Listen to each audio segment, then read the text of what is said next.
दिवस आहे. मला माहिती आहे बोलायला फक्त 13 मिनिटं राहिलेली आहेत. राजेश शांत. फोटो येईल 13 मिनिटात फोटो येईल. पण आता जरा जसे 13 मिनिटं आज राहिलेत तसे प्रचाराला किती दिवस राहिलेत? 4 दिवस, बरोबर आहे ना.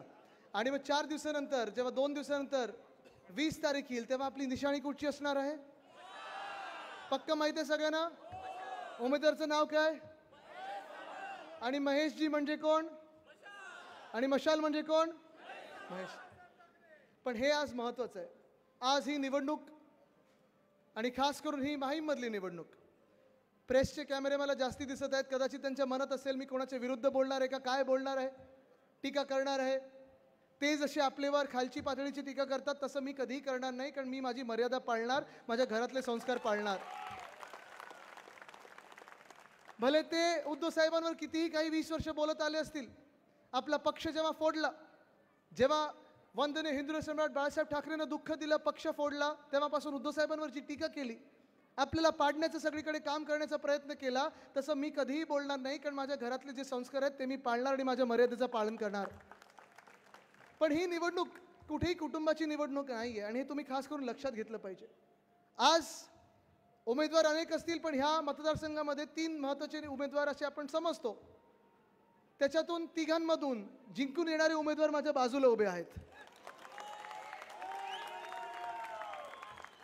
आणि मला माहिती आहे आपण मशालीवर मतदान करणार आहात सगळेच. या मतदारसंघातले जसं मुंबईमध्ये, जसं महाराष्ट्रामध्ये मशालीवर मतदान करणार आहात. तिथे प्रत्येक व्यक्तीच्या मनात मशाल पेटलेली आहे. ही मशाल काही बदल्याची मशाल नाही आहे. ही मशाल जाळपोळ करणारी मशाल नाही आहे. पण ही मशाल आज ह्या महाराष्ट्रात जो अंधार पसरलेला आहे तो अंधार दूर करण्यासाठी आपण ठिणगी जी पहिली पेटवली होती त्याची आज मशाल झालेली आहे. हीच मशाल माझ्या आजोबांनी म्हणजे शिवसेना प्रमुखांनी म्हणजेच वंदनीय हिंदू सम्राट बाळासाहेब ठाकरेंनी 80च्या दशकात घेतलेली मशाल होती. आणि हीच मशाल आहे जी प्रत्येक घरातली चूल पेटवणार आहे. ती ही मशाल आहे. ही निवडणूक फक्त काही हे विरुद्ध ते विरुद्ध ते अशी नाही आहे. आज आपण पाहतोय या महाराष्ट्रामध्ये असेल, ह्या मुंबईत असेल, आपल्याला साधारणपणे 2 पर्याय उभे आहेत. एक तो पर्याय आहे जो भाजपसोबत आहे, जो महायुतीसोबत आहे, जो महाझुटीसोबत आहे. त्याच्यात भाजप आहे, त्याच्यात एकनाथ शिंदेंची फुटलेली गँग आहे, त्याच्यात एक गद्दार इकडचे पण आहेत, आणि मग राष्ट्रवादी काँग्रेसची फुटलेली ती आहे. एक अजून पक्ष आहे ज्यांनी देवेंद्र फडणवीसांना पाठिंबा दिला होता, पण आज देवेंद्र फडणवीसच बोलले आमच्यामध्ये यांना स्थान नाही आहे. माहिती आहे ना कुठचं? बिनशर्त शर्ट काढून नाही.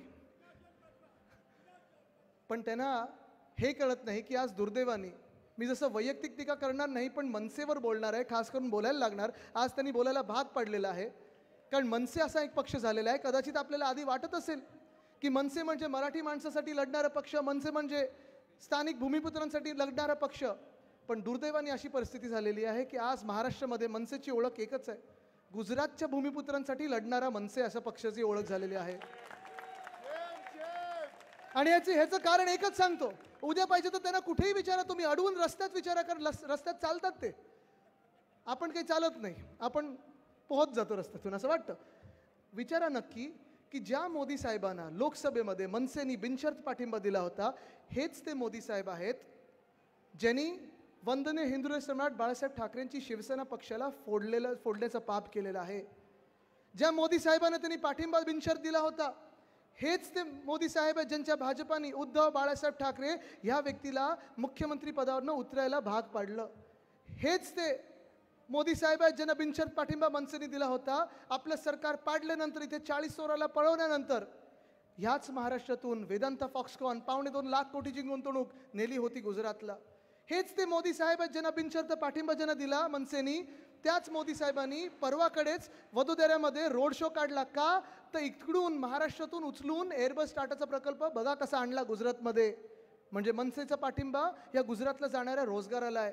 हेच ते मोदी साहेब आहेत ज्यांना मनसेने बिनशर्त पाठिंबा दिला होता. हीच ती भाजप आहे ज्यांनी बल्क ड्रग पार्क असेल, मेडिकल डिव्हाइस पार्क असेल, सोलार एनर्जी इक्विपमेंट पार्क असेल, आर्थिक केंद्र असेल, अनेक गोष्टी ह्या मुंबईतून असेल, महाराष्ट्रातून असेल, नेल्या गुजरातला. काय मनसेचा ह्या सगळ्या इथून गुजरातला नेण्यासाठी पाठिंबा आहे? जवळपास गेल्या 2 वर्षामध्ये 5 लाख तरुण तरुणींचे रोजगार, नोकऱ्यांच्या संध्या उचलल्यात ह्या भाजपानी आणि नेल्या गुजरातमध्ये उचलल्यात मोदी साहेबांनी. नेल्या गुजरातमध्ये मनसेनी जो मोदी साहेबांना बिनशर्त पाठिंबा दिला होता तो तिकडच्या गुजरातच्या भूमिपुत्रांच्या न्याय हक्कांसाठी होता.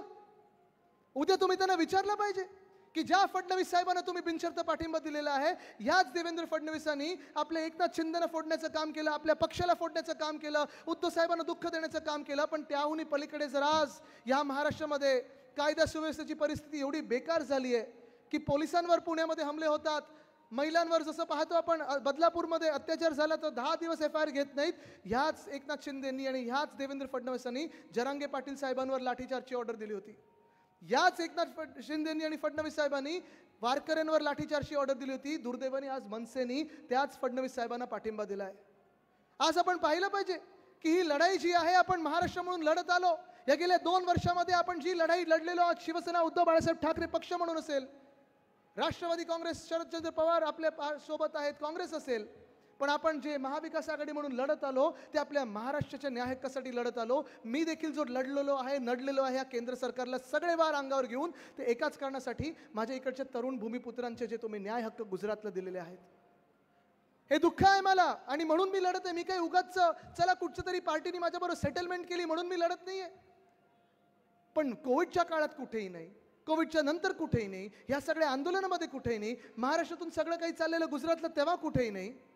आज उठलेले आहेत 2-3 महिन्याआधी निवडणुकीच्या आणि सगळीकडे प्रचाराला सुरुवात केलेली आहे. मी आज त्या मनसेला विचारत आहे, गेल्या 5 वर्षात तुम्ही गल्लीबोळात दिसलात का नाहीत? जसं आज तुम्ही आमच्या विरुद्ध प्रचार करत आहात, एका निष्ठावंत शिवसैनिकाला पाडण्याचा प्रयत्न करत आहात, तुम्ही त्यावेळी का दिसला नाही जेव्हा माझा महाराष्ट्र या कोविडशी लढत होता, संकटकाळी महाराष्ट्र लढत होता, तेव्हा जातपात धर्म न पाहता आपल्याला जर वाचवलं कोणी असेल तर त्या व्यक्तीचं नाव उद्धव बाळासाहेब ठाकरे आहे.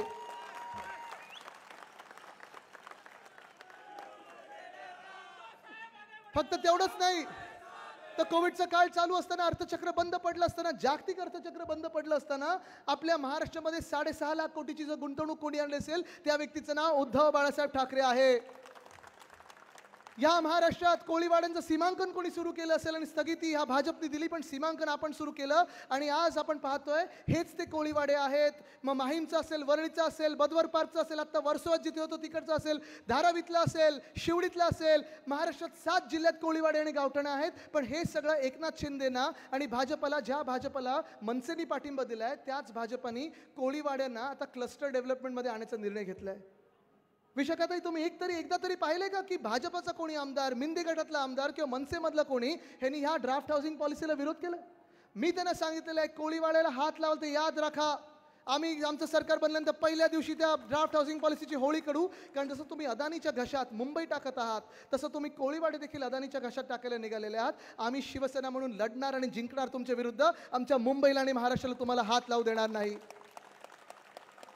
ही लढाई काय फक्त शिवसेना पक्षाच्या अस्तित्वाची नाही आहे, ना आमच्या ठाकरे परिवाराच्या अस्तित्वाची, ना राष्ट्रवादी काँग्रेसच्या अस्तित्वाची आहे. ही लढाई आपला महाराष्ट्र म्हणून ओळखला जाणार की भाजपामुळे, मनसेमुळे आणि एकनाथ शिंदेंच्या चिंदी चोरांमुळे अदानी राष्ट्र होणार की गुजराष्ट्र होणार, ही ती लढाई आहे. राहिली गोष्ट मिंदेंच्या गद्दारांची, मला वाटतं मागच्याच वेळी आपली दुसरीकडे सभा चालली होती तेव्हा विशाखाताईंनी सांगितलंच गद्दाराचे कुठे कुठे प्रॉपर्टी आहेत. कुठे 5,000 रुपये जाऊन मागतात, कुठे 10,000 रुपये जाऊन मागतात. मी त्यांना एकदाच सांगितलं आणि मी माझ्या शब्दाला पक्का आहे, बाकी काही नाही. चला माझा पक्ष फोडलात, तुम्ही तिथे चोरी करून पळालात, खोके खाल्ले असतील, धोके खाल्ले असतील, मला काही, मी आता ते बघायला पण तयार नाहीये. तुम्ही ज्या प्रकारे गणपती बाप्पाच्या मिरवणुकीमध्ये माझ्या दादरकरांवर, माझ्या माहीमकरांवर बंदूक रोखलीत आणि पोलीस स्टेशनमध्ये जाऊन बंदूक चालवली ना, त्याच प्रकरणात तुम्हाला UAPA मध्ये अतिरेक्यांच्या कायद्यामध्ये आत टाकणार. यांगर दाखवा आम्हाला.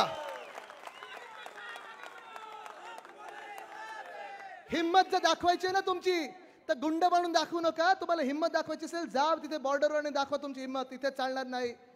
पण तुमचेच तुम्ही जी हिम्मत दाखवतात ना प्रधानमंत्री महोदय स्वतः जाऊन तिथे पाकिस्तानमध्ये नवाज शरीफला मिठी मारून येतात. तिथे नवाज शरीफला तुमची जाऊन हिंमत दाखवा जो आमच्या हिंदुस्थानवर अतिरेकी हमले करतो. पण माझ्या इथे माहीमकरांवर गल्ली गल्लीत जातात, दुकानदाराकडे पैसे मागतात, बिल्डिंगांमध्ये तुमची इन्व्हेस्टमेंट आहे, फ्लॅट घेतात, झोपडपट्टी पुनर्विकास स्कीममध्ये तुमच्याकडे सगळ्या